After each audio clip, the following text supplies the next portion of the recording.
Hi, everyone. I'm Connor Wahlberg, and I run the Simple SEO membership where I teach photographers how to rank on Google so they can start consistently landing leads, because that can literally change your entire business. But that's not why we're here today. We're here to talk about photography marketing in general and all kinds of different tips and advice. This is going to be an exciting video with lots of good information, so make sure you listen to each of these experts. Now, over the past few years, I've had the fortune of getting to know these people, getting to see their businesses grow, getting to see what they're doing, and learn from them most of all. And these are some incredibly smart professionals in the photography business, whether they're teaching photography, whether they're teaching marketing. They are going to give you some advice that's going to potentially really kind of blow your mind. There's some amazing stuff here, ranging from like kind of broader stuff that should apply every day to your business to a little bit more narrow and niched.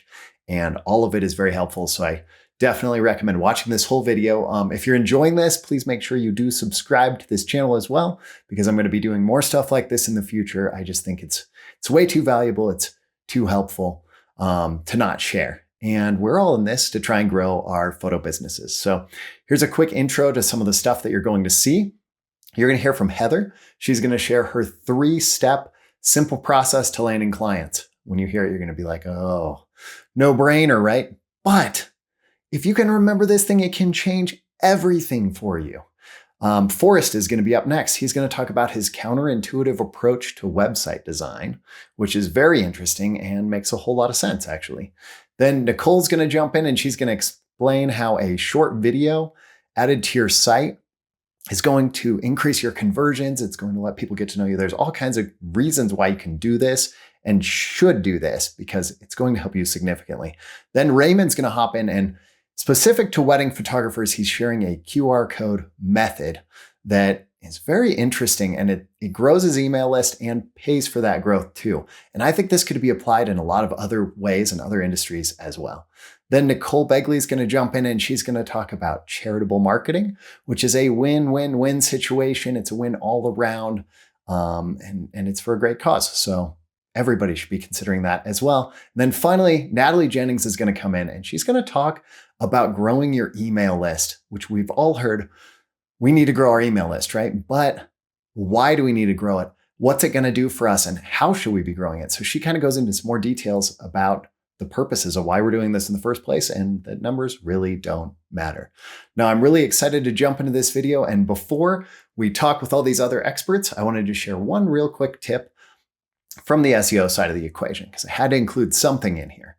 And that tip is just the simple formula for your homepage that basically every photographer should follow to start increasing their chances of ranking on Google, and to make sure that Google and visitors to their site know who they are and where to put them. So that being said, this one tip is to create your keyword for your site. And keywords are the terms that people type into Google when they're searching for someone. So my formula for this is location plus niche plus photographer. So let's say you are a Denver wedding photographer. There's your keyword. This needs to be big right at the top of your page so Google knows it. It needs to be big so that people visiting your site know it. And this is kind of a funny one, because a lot of photographers will say, I don't want that on my site. It doesn't look nice. But here's the thing. When people visit your site, they want to know where you're based. They want to know what you're doing, and that they're in the right place. Google feels the same way. So by doing this, making your site cater to that keyword, it makes all the difference. And in addition to this, your homepage is the strongest page on your website. This is because Google values web pages based on how many links come to each page. Most people, when they link to your website, are going to link to your homepage. So it makes sense that it becomes the strongest page. Google says, everybody links to this. This is a popular page. I should focus here. That's why we want our main niche on our homepage. Now, we can have it on secondary pages, but it's going to be tougher to rank those. And you are able to have other niches on other pages. But if you pick just one niche, your main focus, and you make your homepage all about that, it has an infinitely higher chance at actually ranking on Google. So with that tip being said and done, let's go ahead and jump into our guest speakers. Enjoy. Hi, everyone. My name is Heather Lahtinen, and I have a very simple 3-step approach to marketing and getting clients. And it's so simple that it's possible you might roll your eyes, but I've helped hundreds of photographers all over the world. I've taught them this process and it works. All you have to do is meet people, tell them you are a photographer, and make them an offer. And your offer is simply your price plus your service. I have a program called Elevate where I help photographers get clients and make more money. And when I first teach them this, like if somebody new comes into the program, they're always like, yeah, okay. I think they hear me, but they don't really buy into it. And then inevitably, at some point down the road, they will be talking about how they got clients and how their business is growing, and maybe even how they had like $2, $3, $5,000 sales, or they hit six figures, and they laugh about it. And they say, Heather, I just should have listened to you from the beginning. All I had to do was meet people, tell them I was a photographer, and make them an offer. It really is that simple. When I started my business about 21 years ago, I'm a wedding and portrait photographer outside of Pittsburgh. I didn't have social media, so it wasn't like I could post or use this medium, which is fantastic. But I think it gave me an advantage. The only way I got clients was to get out into my community, meet people, take photos, tell people I was a photographer, make an offer, make more offers, establish a referral program. And it is so simple and straightforward that we don't want to believe it. It's like somewhere in our brain, we want it to be more complicated, but I'm not sure why that is, because it can be as simple as like, being out in a community event or partnering with someone maybe in your genre. Well, I don't even want to say that because I don't think you can ever go wrong getting out into your community. So for example, I was full-time weddings at one point and I would volunteer for the March of Dimes Walk for Babies. Okay. My ideal client was not at this event. I just happen to have a lot of friends that participate. I love babies. So I would take photos of the event. I think that meeting all those people and just like putting goodwill out into the community got me a lot of referrals. So people would say, "Oh, you have to call Weddings by Heather. She's fantastic." Even though they were already married, they had kids, and they would just tell their cousin or their friend. You just meet people and you nurture relationships. So sometimes when people hear this really simple 3-step approach, they're like, do you mean I just like meet someone? Hey, and I'm a photographer, and then what? How do I make them an offer? Do I just say, hey, call me, let's get you on the schedule? And yes, you could do that. But really what you want to do is form a relationship. You want to establish a connection, form a relationship, and then nurture it over time. So say you're a pet photographer, or even I guess like portrait or senior. You could meet someone like in your niche, tell them you're a photographer and be like, oh my gosh, I'd love to get you scheduled for a session. You could do that right then. Or you could get them on an email list and nurture them over time so that when they need your services, they think of you and they'll reach out to you. Again, I don't know why we'd like to complicate this, except that it gives us an excuse for like when it doesn't work. And I don't think that making an offer is posting on social media. I think that's just awareness marketing, which is important, but that's not what I consider making an offer. I consider an offer an email, phone call, or direct exchange with one person that says, hey, do you want to book a session? And they either tell you yes or no. That to me is an offer. So inside of our Elevate program, I don't know, maybe once a month on one of our strategy calls, I'll say, hey, how many offers did you guys make this week? And people will say, oh, I've made like 10 posts and I was on Instagram and I posted reels and Facebook. And I'll say, but how many people did you directly make an offer to and say, hey, do you want to hire me or book a session? And they'll sit there and it'll be like 0. It'll be in the chat or on Zoom and it'll be 0, 0, 0, 0, 1. Then are you really unsure as to why you aren't getting clients? Because you're not making any offers. And I'm telling you guys, it's so simple. It works because every time they do it, they get clients. So I just want you to think this week, how can this be simple? How can this be light and easy? What if getting clients, being a professional photographer, is easier than you think? What if all you have to do is go out and meet people? It can be so straightforward and simple. All you have to do is believe that that works and allow it. I hope to see you soon. Hi everybody, my name is Forrest. I'm the school director at Rocky Mountain School of Photography. We're an in-person and online photo school that specializes in helping photographers start their businesses. My business tip for today is to not mimic the website of the photographers that you look up to. And I want to explain this a little bit because it sounds a little counterintuitive. I see so many beginning photographers. They have a huge list of other photographers that are established professionals that they look up to in the industry. Maybe those people have been in business 10 years, 15 years, who knows, but these are established photographers that you, as a beginner, think are amazing. We've all been in this place. The tendency is to want to do the same thing with your website as a beginner that they are doing with theirs. And that's one of the biggest mistakes I see new photographers make. Here's the problem. When you're an established photographer, you've been around for 10, 15, 20 years, to get work, to get jobs, all you need to do is open your email or answer a phone call. The demand for you is there. People want to hire you. People know who you are. You have a name established in the industry. And for that reason, many of those photographers, not all, but many, have a very simple website with 3 pages. Some form of an about page talking about who they are, some form of a contact page, and some form of a portfolio page. And that's all they need. They're showing their work, they're talking about how to contact them, and they're giving the viewer a little bit about themselves. The big part that misses for a beginner is selling themselves, selling you as a photographer. So beginners out there, people who are trying to get your business off the ground, don't just do a 3-page website, in my opinion.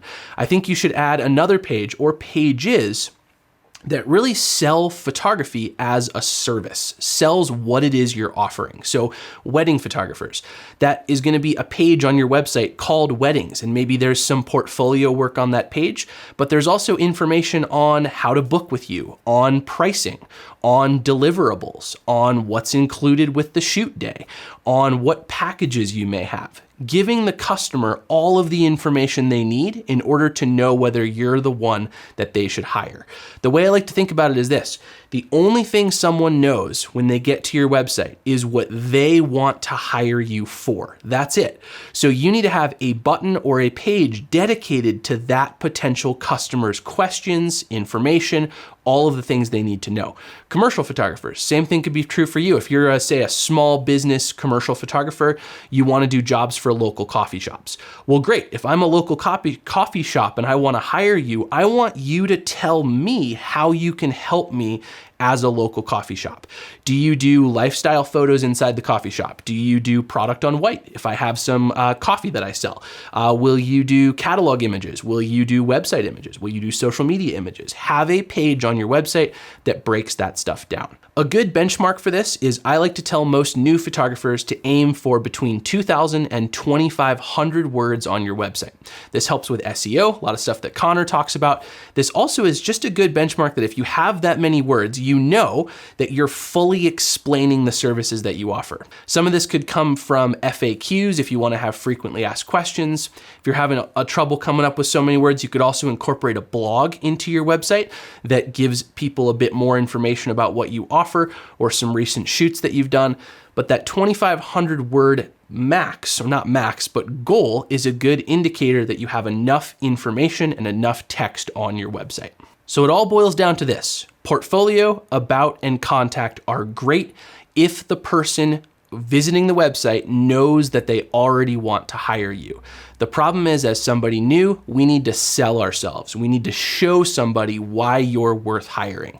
And that's where that 1 extra page or 2 extra pages with services, maybe pricing, whatever it is comes in, it'll really, really help. I almost want to recommend those of you who are beginning in photography to look at your photography website as a product website, like Apple or like Microsoft, if you're gonna buy a Surface laptop or a MacBook Pro. There's a page on Apple's website with all of the information about the MacBook Pro. Think of one of your photo services as a MacBook Pro. What are all the bits of information that you need to put in there in order to make that MacBook Pro or your photo services sell really well? All right, that's my business tip. I hope that helps those of you out there who are looking to start a business as a photographer or who are struggling to get clients. There might be a simple way to make your website a little bit more effective. Hey, are you a photographer who wants high quality sales conversations and more of them? You want to quit chasing any tire kickers out there, people that are price sensitive, and you just want to talk to the people who really are looking for your services. I know that you're probably doing all of the things to drive traffic to your site, right? You're maybe doing paid ads or dancing on TikTok. Hey, no shame, right? We got to run our businesses the way we need to. But what if I told you you could get new leads begging to hire you, excited to hire you by adding a simple video to your website? It's true for me. I started this by doing it as an experiment on my own site, and then I realized I was onto something. I was finding out that the secret to making sales really is true, that if you can help people visualize or imagine their time with you, they're going to communicate with you. And if they communicate with you and they get on those calls with you, that's the opportunity to sell to them. So I have one mistake. I keep seeing photographers, service providers, many websites that we're all making them. We've all been making them. But how we can swap out that mistake for one simple video. Over the next few minutes, I'm going to walk you through exactly what you need to do. For those of you who don't know me, hi, I'm Nicole Schmeid. I am a data-driven marketer, and I help photographers just like you all across the country and Canada too. I want you guys to stand out online because I know if you can get found, you can get connected, and you can get to more sales. I'm the founder of Smart Cookie Media, where we help you do just that through Facebook ads, Google ads, and some SEO methods as well. So let's get into it. Studies show that people are most likely to buy from you in the first 5 minutes or so after they click on your ad, fill out your form, go to your website, fill out that form, whichever contact form they fill out, they are the most excited. And I want you to leverage that new excitement.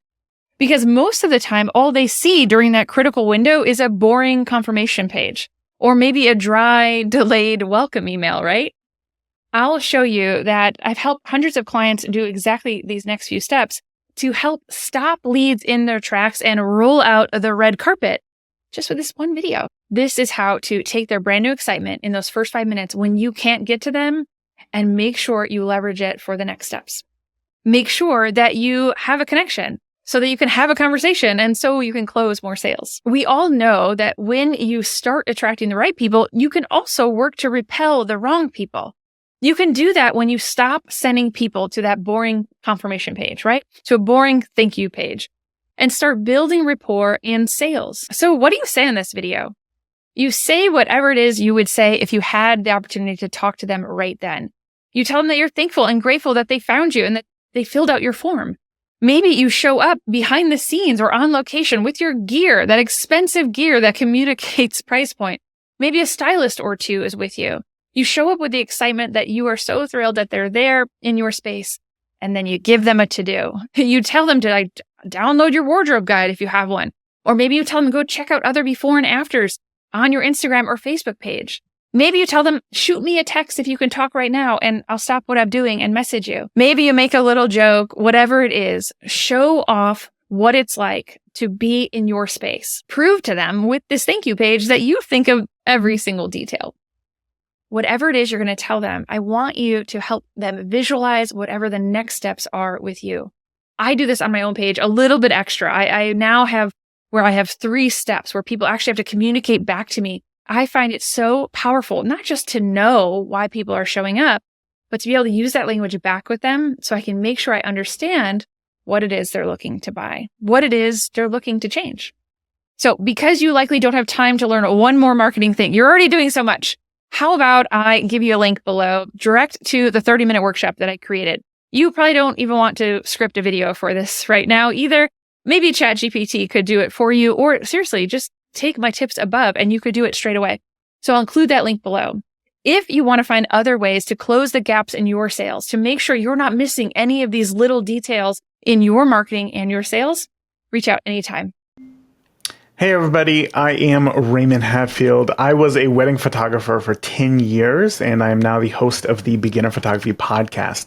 And what I want to share with you today is how I was able to grow my email list to make it easier to book new clients and get paid for it, essentially. So let me show you. It all revolves around this guy right here, and it is a simple QR code. As you can see, it just says you can see all the photos from tonight. Just scan the QR code to be notified when the images are available. So when you go to a wedding or an event, you know that you're going to be taking photos of people. Those people want those photos. So how do we turn that into cash? So at a wedding, I get paid to shoot the wedding, right? But a lot of times people want photos of themselves to print out, give as gifts and whatnot. And this QR code ensures that they are able to do that. So here's how it works. And it all kind of revolves around using CloudSpot. Now, if you don't use CloudSpot, I don't know what to tell you, but I would encourage you to give it a try for this one feature right here, which is to enable email capture. Now, the reason why we want to do that is so that we can then contact them, right?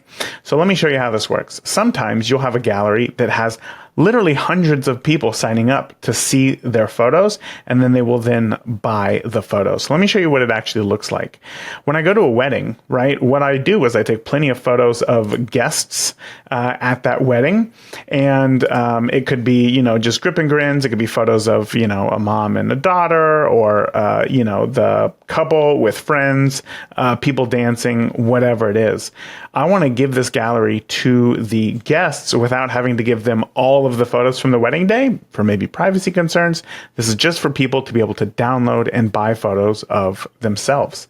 Now, again, the way that this works is at a wedding, I will print out this as a little image, right? Just print it out from regular home printer and then put it in the places where people mingle, maybe over by the food, maybe a few tables, open bar. Those are good places to put it. And then this QR code will take them to a page that looks like this. Imagine that this is an engagement photo before, the wedding itself. When they click open right here, it'll ask them for their name and their email address so that then you can contact them. But what they're going to see when they get inside is, I don't have it. It's just an image that shows them that says, hey, I'm Raymond. I'm a wedding photographer here in Indianapolis. Here's a link to my socials if you want to follow along. But you're in the right spot if you're looking for photos from this couple's wedding, right? It collects their email address. And then when I am ready with all of the guest photos here, then I can go ahead and send them that email. Remember, we've now collected several hundred emails. I can send them an email saying, hey, guess what? The photos are live. Go ahead and check it out. I've now grown my email list to be able to reach out to people in the future. If I have, mini sessions, or I'm doing portraits, or, I'm sending out information to see if they know anybody who's looking for a wedding photographer. This does work. I encourage you to do this. But also, I then include a link up at the top that says, hey, for 48 hours only, if you use, and then I insert a special code, you get 20% off all purchases, whether it's prints or digitals. Now, how much money does this make me? I'll tell you what. It's more than enough to pay for CloudSpot. And again, it's only CloudSpot that is doing this to allow you to collect these email addresses and then be able to send them out in a mass email. So if you're not using CloudSpot yet and you're kind of on the fence, you think that whatever you have right now is working, I encourage you. Just try this out at your next wedding or event, and I promise you it'll work. It'll pay for itself, and then there'll be a great time to switch over to CloudSpot as well. So that is it. If you have any questions about this, how to make this work, how to grow your own email list and get paid to do it, essentially, then I'd be happy to help. Feel free to reach out to me at beginnerphotographypodcast@gmail.com, and I can answer any questions that you got. All right. I hope that helps. Talk to you soon. Hey there, I'm Nicole Begley, and I am a pet and equine photographer based in Charlotte, North Carolina. I was originally a zoological animal trainer for 13 years, started my photography business back in 2010, photographing families, as well as some pets on the side. 2015, I went all in pets and equine, and have been helping photographers grow their business and master their pet photography, well, really for almost the past 10 years now at this point. But today, I want to talk to you about my most favorite marketing strategy, and that is charitable marketing. Now, this is going to work well for any niche. I've used it for when I was doing families. I've used it for my pet and equine, and really it can work for any niche that you are photographing. And it is just a triple win situation. It's a triple win situation in that You win because you're getting new clients into the door. And often these new clients are spending your session averages. So they're great new clients. The charity that you're partnering with wins because they are earning money. They're getting more money for their mission. And the client that's booking you wins because they are often getting a little bit of a better deal than what they would get otherwise if they came to you directly. So it's just a great way to do this. Oh, and by the way, icing on the cake for the wins. This is also often something that can get you some great local PR to get in the press and get the word of this promotion out, and also just build goodwill with that PR. So anytime you're doing anything charitable, there's usually a press component with it. So make sure you utilize that. Okay, let me give you a 1,000-foot high-level overview of what this looks like. And by the way, there's a link somewhere around this video. If you want to go deeper into this, I am sharing my full charitable marketing strategy in addition to some Canva templates, like the whole 9 yards. It's 100% free. This is actually a section of my paid course that I've pulled out for you. So if you want to learn more about it, you can just grab that link below, sign up for it, get access, and you can go through it a little bit deeper. But let me give you an overview of what this looks like so that you can decide if it's something that you might want to do in your market. And by the way, once you create this and you do this, you can do this quarterly with a different charity. You can do it monthly. It works really, really well, and it brings in some great qualified clients. Now, caveat. If you're expecting to do this once and fill your entire calendar for the year, that's not the case. And rarely is that the case with really any marketing strategy. What success meant for me is every time I would do this, I would get 2 to 3 amazing clients. And like I said, once you set it up, it's really easy to just rinse and repeat and do it with different charities or the same charity each year at different times. It's really just a really fun thing to get a couple clients on your calendar that are great clients. Okay, so what does this look like? What this looks like is you look for a charity that you want to partner with. Ideally, it should be kind of a medium-sized charity. I've found that the really, really, really big ones don't always test it, but I have found that they have not been as successful as when I would do a more medium-sized charity. As I said, I did this a lot for pet photography, and I would find that kind of my mid-sized rescues, not like the big local humane society, but the more medium-sized rescues were great because the amount of money I raised for them went further towards their mission, and their followers were like so all in on their mission that it was just a really great group of people to market to.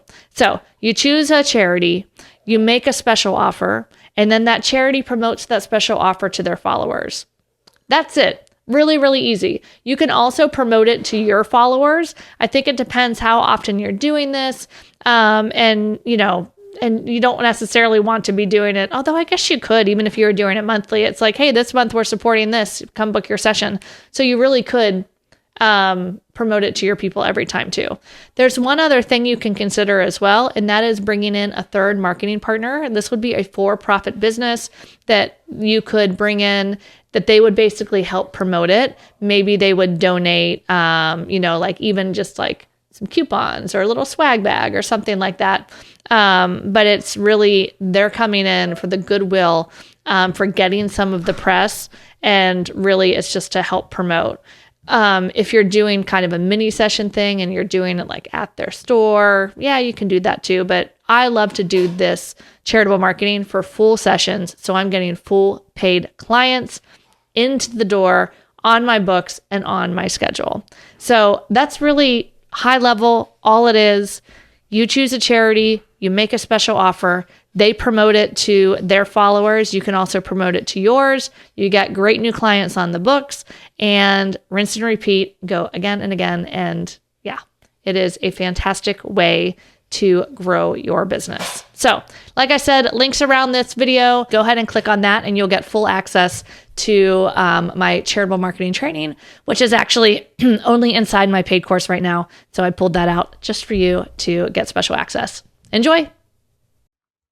Hi, I am Natalie Jennings, owner of Jennings Photo, which I started back in 2010, and also owner of Photo Business Help, the podcast and Substack.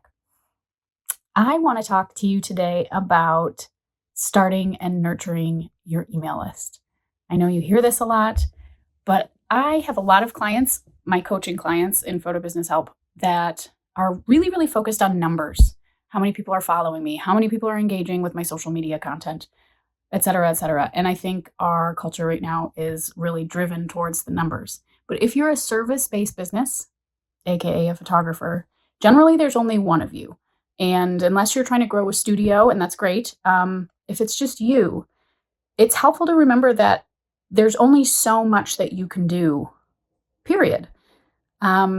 You could probably do 150 shoots a year. If that might be maxing out. Now, if you figure out how many you have time for each week, that's different for everyone.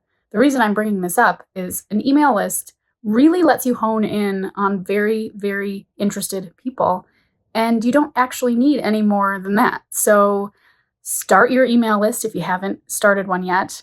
And if you do have one, keep up with those people, engage with them, send them updates, make sure that you are letting them know that you're alive and that you're in business, and also ask them for business. I have sold out my minis every fall for, many years now. I've also, when COVID hit, I sent my email list a message saying, hey, things are weird right now, but if you're still planning on doing a photo shoot sometime in the next year or so, I would love if you could pay it forward now since I'm not able to work. And I had way more people than expected say yes, absolutely. And that got me through a really tough time because none of us were really working. So your email list doesn't have to be big to be effective, but it is gold. It really is. And I'm not saying don't pay attention to social media. I'm not saying that numbers aren't good to grow on social media, but if it's just you, figure out how many shoots that you can do in a week, and then in a month, and then in a year. And you'll realize that that number is actually quite small. It's probably, smaller than you think. And so let's just, for the sake of this exercise, say that you come up with 50 shoots a year would be great. Well, you probably know 50 people already, if you don't already have an email list, that you could reach out to and slowly start building that very engaged list. It doesn't take much. And I think if you can start drilling in on smaller numbers and recognizing that that's really all you need, it takes sort of the pressure off of the need to have tons of followers and tons of engagement on social. So pick something that's simple that you can get people on a list with. My lead magnet is just jump on my mini session list.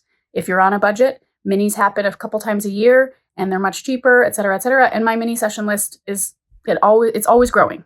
And as I said, I always sell it out. So those people are engaged, interested people, and you want to keep them that way. So, write to them, talk to them, let them know that you're here, and don't worry about how many of them there are. Even if you have 5 people on your email list, those 5 people are probably going to book with you again. So that's what I have to say. If you want to follow along, I'm at Jennings Photo and at Photo Biz Help. And good luck. All right, I just wanted to take a quick minute to say thank you to all of the photography experts who contributed to this video. They took time out of their busy schedules to go ahead and just share a tip here to help photographers. And that's why we're all in this. I hope that you learned something amazing today, or several somethings. The next step is to take action. Go ahead and click the links below and visit some of these photographers' pages, jump on their newsletters. You're going to learn all kinds of tips from them, or check out their free courses. Whatever they have, I suggest dive in headfirst and learn. But not only learn, take action. Taking action is the only way we're actually going to make anything happen in our photo businesses. Now, I appreciate you being here and watching this video. Go ahead and click subscribe below. I'd love to have you following this channel, and I appreciate the support. You'll be updated anytime I post a new video, and I will see you in the next one.